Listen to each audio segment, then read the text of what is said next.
Hello everyone and welcome back to my channel, and in this video we're going to be learning how we can show our gratitude to God for all the things that he has done for us through the story of David, which comes from 2 Samuel chapter 6. Okay, so at this point of the story, David became the king of Israel after many years of war and fighting. And when he became the king, he noticed that there was one thing that was missing, and that was the Ark of the Covenant. Hey, so what is this Ark of the Covenant that you're talking about? That's a good question. So the Ark of the Covenant was a wooden chest that was covered in gold, which stored the 10 Commandments. Gotcha. So why was the Ark of the Covenant so important? I mean, it's just an ark. Well, I mean, it wasn't just any ordinary ark. You see, the Ark of the Covenant was so special to David and the Israelites because it carried God's presence. Wait, did you say presents? Dude, I love presents. So, what kind of presents did the ark have? No. Not presents, but God's presence. Yeah, I heard you. God's presence. Not presents, but presents.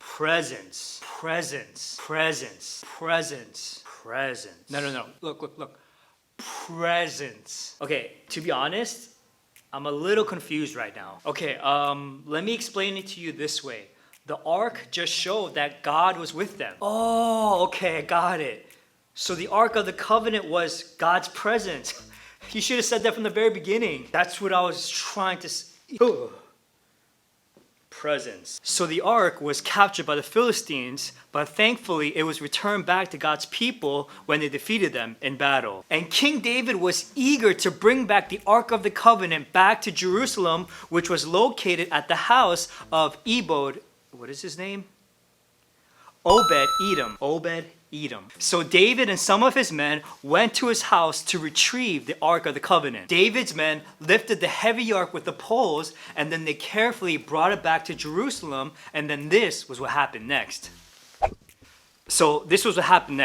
David got so excited about the Ark of the Covenant that he actually stopped everyone after walking just 6 steps to celebrate. I mean, David, he couldn't contain his excitement. He made a sacrifice right there, and then he began to dance with all of his might. He danced so much that he danced all the way back to Jerusalem. But there was one person who was unhappy about David's celebration, and that was David's wife, whose name was Michal. She pretty much said that David looked ridiculous and that David looked like a fool. But listen to what David said to her, and it comes from 2 Samuel chapter 6, verses 21 to 22, and it says this: I will celebrate before the Lord. I will become even more undignified than this, and I will be humiliated even in my own eyes. David didn't care what he looked like in front of other people. In fact, David was so full of gratitude that he wanted to show it to everyone. He was so full of gratitude, and he wanted to celebrate all the amazing things that God had done for him in his life. Now, if you think about it, God has done so much in your life and in my life.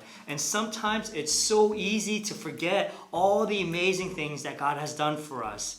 But like we just read from this scripture passage, we can celebrate all the amazing things that God has done for us. Now, this doesn't mean that we have to dance unless you want to. But the whole point is to show God our gratitude by celebrating all the amazing things that he has done for us today. And so if there's anything that you remember from today, here is our bottom line, and it is this: celebrate what God has done. And so I hope you guys are doing well. Stay healthy, wash your hands, and